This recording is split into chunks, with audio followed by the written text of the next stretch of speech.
The Let Them Theory by Mel Robbins and Sawyer Robbins. Chapter 1. Stop wasting your life on things you can't control. If you're struggling to change your life, achieve your goals, or feel happier, I want you to hear this. The problem isn't you. The problem is the power you unknowingly give to other people. We all do it, often without even realizing it.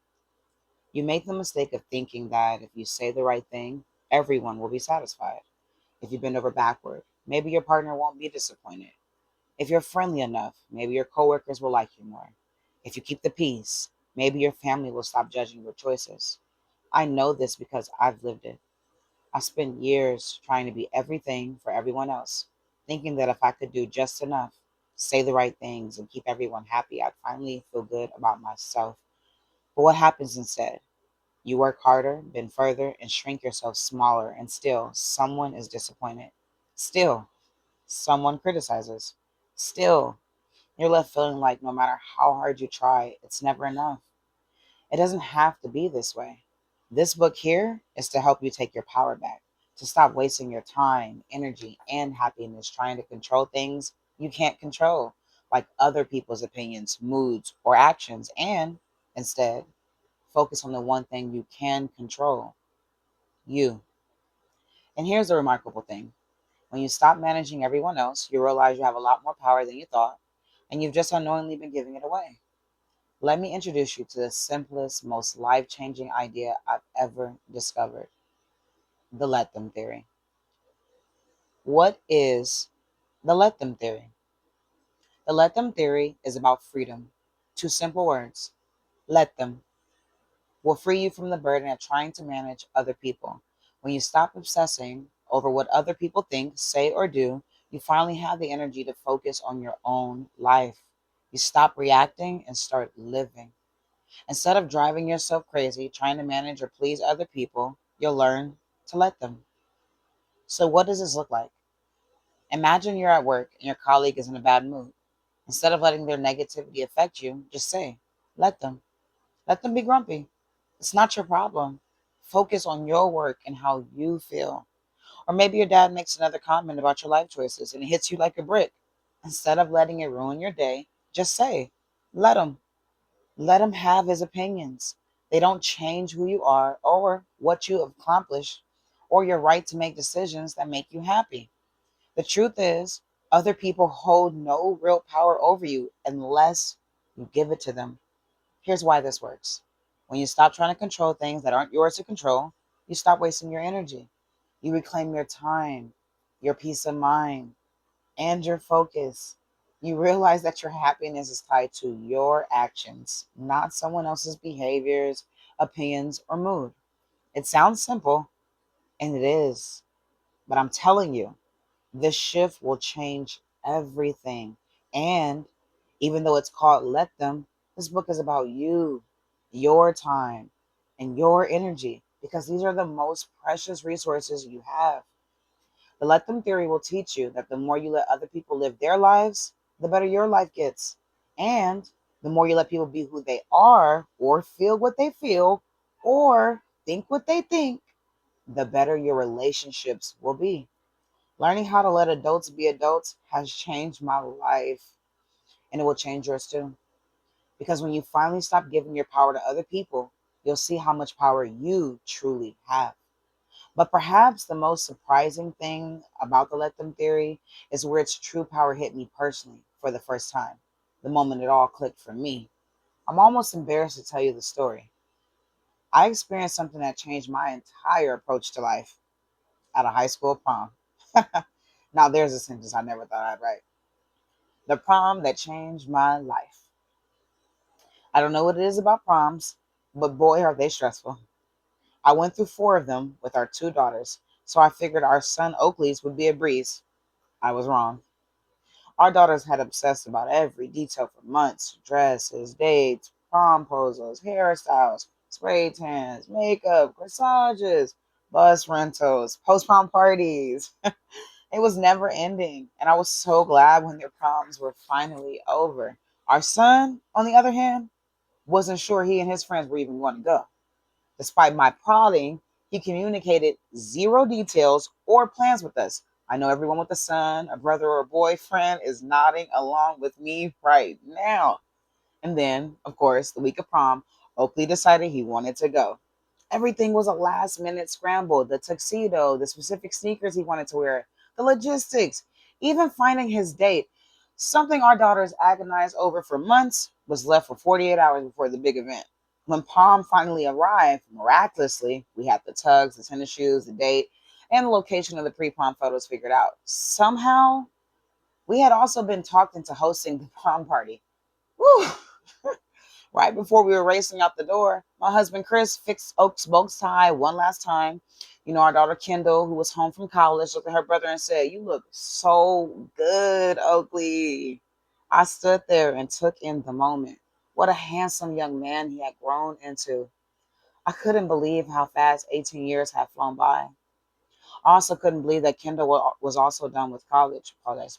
I also couldn't believe that Kendall was almost done with college. And our son Sawyer had already graduated and was now working at a large technology firm in Boston. As I stood there in the kitchen, I allowed this fact to wash over me.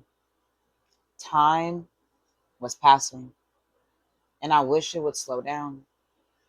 That's the cruel fact about time. It's going to keep passing whether you slow down or not. The time that you have with the people that you love is like a melting ice cube. One minute it's there, the next is gone. And here's the sad truth: you and we can't stop the ice cube from melting. The only thing we can do is make the most of the time that we have with the people that we love while we have it. In moments like this, when I really stop and pause, I always feel a little sad. I don't know about you, but I feel like I'm racing through life and not allowing myself to truly enjoy it. And I get so worked up about things that don't matter that I ruin the brief moments that I have with those I love. Do I really have to get so stressed out about the last minute scramble and take it out on Oakley? No. I'm sure you can relate. Even if you don't have a child going to the prom, maybe you've let comments from your family ruin an entire holiday together, or been so consumed with work or school that you cancel yet another plan with your friends. You can waste years of your life being distracted by meaningless things or late nights at work. It's easy to get yourself so stressed out about life that you forget the entire point is to live it. As I stood there in the kitchen watching Chris fix Oakley's bow tie, I just tried to take it all in. I took a deep breath, walked up to Oak, and gave him a hug. I looked at him and said, "You look so handsome." "Thanks, Mom." And then he saw what time it was and said, "Dude, we gotta go." And just like that, the moment was gone and time was moving again. Life is funny like that. One minute you're tearing up about the passing of time and how old the kids have gotten. The next minute you're racing around trying to find your keys and getting annoyed that someone left their dishes in the sink. Again. On the way out the door, I opened the fridge and grabbed the beautiful corsage I had made from the local flower shop for Oakley's date. He took one look at it and said, "Mom, she doesn't want a corsage. Don't bring that." I stared at him. "But it's so beautiful," I said. "Are you sure?" "I already told you. She doesn't want one." "Well, how about I just bring it with us?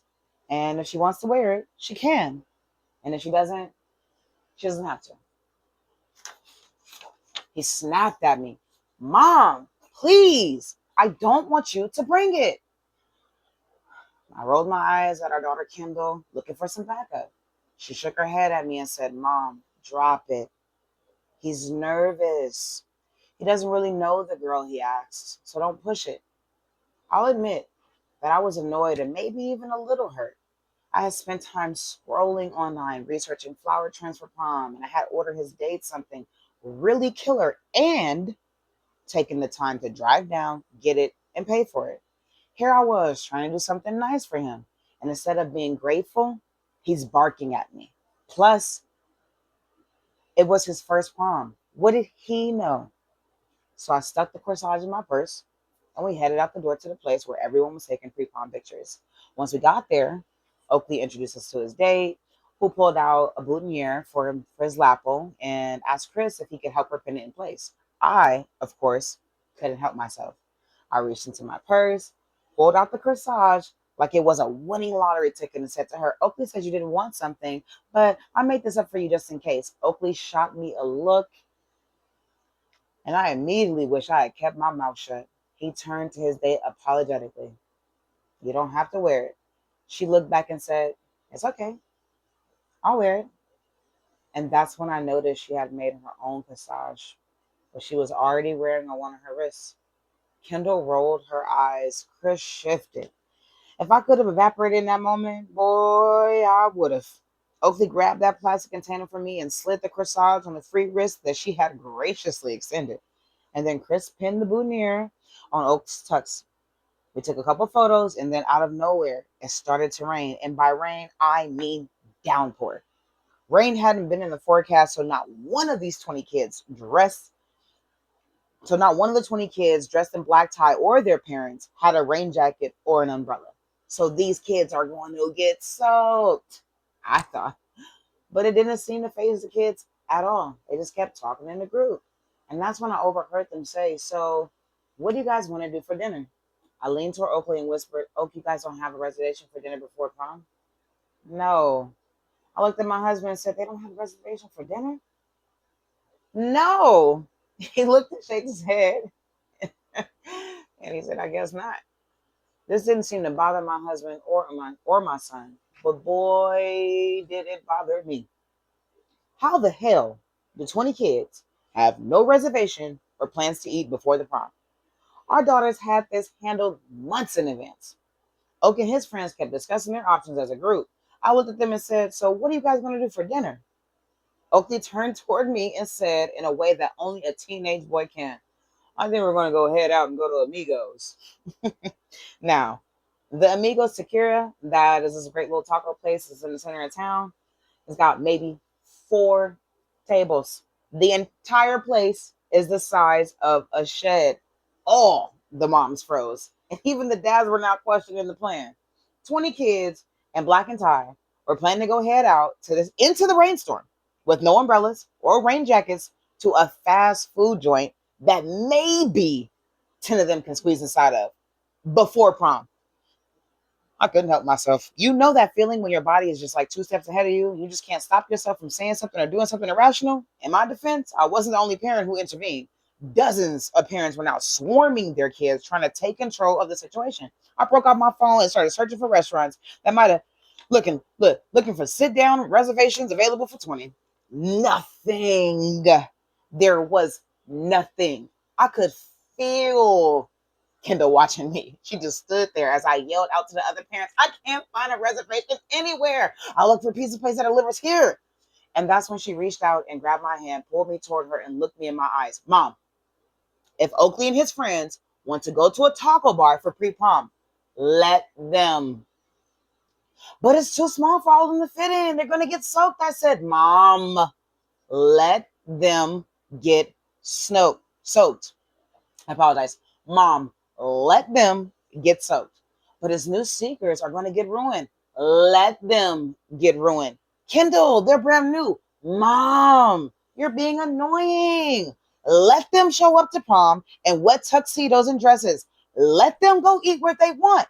It's their prom, not yours. Just drop it. Let them. The effect was immediate. Something inside of me softened. I could feel the tension disappearing. My mind stopped racing, and the stress of trying to control what was happening evaporated. Why did I need to get involved? Why did I have to manage the situation? Why not worry about what I was going to do for dinner tonight rather than what they were? Why was I stressing myself about any of it at all? Let them. It's their prom, not yours. Stop controlling it or judging it or managing it. Let them. So that's what I did. As the other parents kept trying to micromanage their kids, I walked up to Oakley and smiled. What now? He said. Here's $40 for amigos, I told him. Have an awesome prom. He smiled wide, gave me a huge hug, and said, Thanks, Mom. We will. And then I watched us open his date step out the door into the pouring rain. I watched him run through the storm and splash mud up on her gown and ruin his new sneakers. And I didn't care. In fact, it was kind of cute. Little did I know that one moment would fundamentally change my entire approach to life.